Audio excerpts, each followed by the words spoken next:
ઉના ખાપટ ગામે મફત પ્લોટ ફાળવણી મામલે ગેરરીતિના આક્ષેપ ગ્રામજનોએ ઉના પ્રાંતને આવેદન પાઠવ્યું. લેન્ડ કમિટીની બેઠકમાં 206 માંથી 115 ફોર્મ મંજૂર, 91 નામંજૂર. પાત્ર લાભાર્થીઓને વંચિત રાખ્યાનો આક્ષેપ. પાત્ર લોકોને પ્લોટ ફાળવાયા હોવાની રજૂઆત. ગામતળની નવી માપણી કરવાની માંગ. 189 નવી અરજીઓ પર તાત્કાલિક કાર્યવાહી કરવા માંગ. પારદર્શક ડ્રો સિસ્ટમથી ફાળવણી કરવાની માંગ. ખાપટ બાબર સમાજ કોળી સમાજ સહિત પછાત વર્ગોને પ્રાથમિકતા આપવાની કરી રજૂઆત. યોગ્ય તપાસ નહીં થાય તો ગાંધી ચિંધ્યા માર્ગ આંદોલનની ચેતવણી. ઉના મામલે પ્લોટ ફાળવણી મુદ્દે પ્રાંત અધિકારીનું નિવેદન. ઘણા લોકોને પ્લોટ ન મળ્યાની રજૂઆતો પ્રાપ્ત થઈ હોવાનું જણાવ્યું. હજુ અનેક અરજીઓ લેન્ડ કમિટી સમક્ષ પેન્ડિંગ હોવાની કબૂલાત. આગામી લેન્ડ કમિટીની બેઠકમાં તમામ ફોર્મની વેરિફિકેશન થશે. પાત્રતા ધરાવતા તમામ અરજદારોને પ્લોટ ફાળવણીની ખાતરી અપાઈ. તંત્ર દ્વારા પારદર્શક પ્રક્રિયા અપનાવાશે તેવી સ્પષ્ટતા.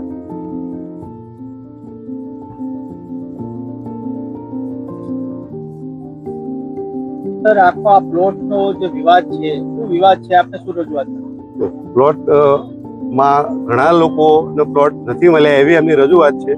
ખરેખર હકીકત એવી છે કે એ લોકોના પ્લોટ લેન્ડ કમિટી સમક્ષ પેન્ડિંગ છે અને હવે પછીની જે મળનારી લેન્ડ કમિટી છે એમાં એ બધા ફોર્મની વેરીફાઈ કરવામાં આવશે અને પાત્રતા ધરાવતા તમામ લાભાર્થીઓને અમે પ્લોટ આપીશું. એક પણ લાભાર્થી પાત્રતા ધરાવતો નહીં રહી જાય એની હું તમને ખાતરી આપું છું.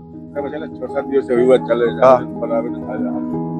જો આવેદન આપવું એ તો દરેકનો બંધારણીય અધિકાર છે, પણ વાત એવી છે કે પાત્રતા ધરાવતા એક પણ વ્યક્તિ નહીં રહી જાય એની ખાતરી આપો. ક્યાં ગામનો વિવાદ છે? ખાપટ. અત્યારે શું રજૂઆત? અત્યારે જે લોકોના પ્લોટ નથી મળ્યા એ લોકોને પ્લોટ આપવા એવી એમની રજૂઆત હતી. એ રજૂઆત એમની વ્યાજબી છે.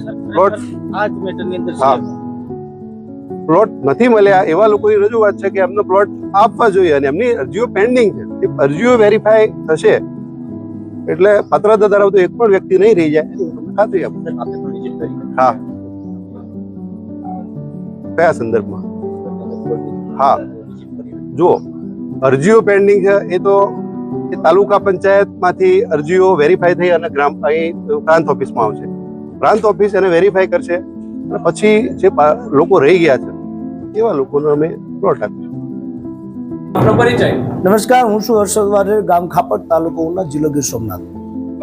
આજરોજ અમે ગામ વતી ખાપટ ગામના લોકો વતી આવેદનપત્ર આપવા આવ્યા છે કે જે હાલ ખાપટ ગામમાં જે ગામતળની જમીન છે તેમની રીમાપણી થવી જોઈએ ડીઆર દ્વારા. ત્યારબાદ એવો મુદ્દો છે કે લેન્ડ કમિટીની બેઠક બેઠેલી હતી હમણાં, તેમાં તાજેતરની લેન્ડ કમિટીની બેઠકમાં પંચાયત દ્વારા 206 ફોર્મ રજૂ કરવામાં આવ્યા હતા. તેમની પણ માહિતી છે. તેમાંથી 115 ફોર્મ મંજૂર થયેલા છે પ્લોટિંગ બાબતે. તો તેમાંથી જે મંજૂર થયા છે તેમાં અપાત્રતા ધરાવતા લોકોની તટસ્થ તપાસ કરી અને એમના ફોર્મ કાઢવામાં આવે અને જે 91 જણા છે કે જેને નામંજૂર કરવામાં આવ્યા છે, જેને કોઈને પાકું મકાન, કોઈને જમીન દર્શાવી દેવામાં આવી છે, તો એ લોકો પણ 91 ફોર્મમાં જે નામંજૂર છે તેમાં પણ પાત્રતા ધરાવતા લોકોને લાભાર્થી લિસ્ટમાં નામ લેવા. ત્યારબાદ અમારા મુદ્દા એવા છે કે ખાપટમાં મોડેલ સ્કૂલ છે, તેમની સામે ગામતળની ઘણી જગ્યા પડેલી છે, તો રાતર રોડ ઉપર શા માટે પ્લોટિંગ આપો છો? એમને આ બાજુની સાઈડ પ્લોટિંગ આપો તો ત્યાં બધા જ લોકોને સમાવેશ થઈ જાય એમ છે. ત્યારબાદ જે લોકોના પહેલા પણ 80 જણાના પ્લોટ મંજૂર હતા, 80-82 જણા હતા, 72 જણા કે એવું કંઈક હતું 2009-10માં, તો તેમાંથી પણ અમુક જણા બાકી છે, તો એ લોકોના પણ લેવા જોઈએ. અને ડિમોલેશન થયું ત્યારે તે જે જગ્યા દબાણમાં હતી ત્યાં પણ અમુકના પ્લોટિંગ હતા, તો એ કાઢવામાં આવી, બીજા રેવા દીધા, ત્યાંને ત્યાં બીજાને પ્લોટ આપી દીધા. તો જે કાઢી નાખવામાં આવી એને ઘણો ખર્ચો કર્યો છે, તો એને ત્યાંને ત્યાં મકાન પ્લોટ આપવું જોઈએ.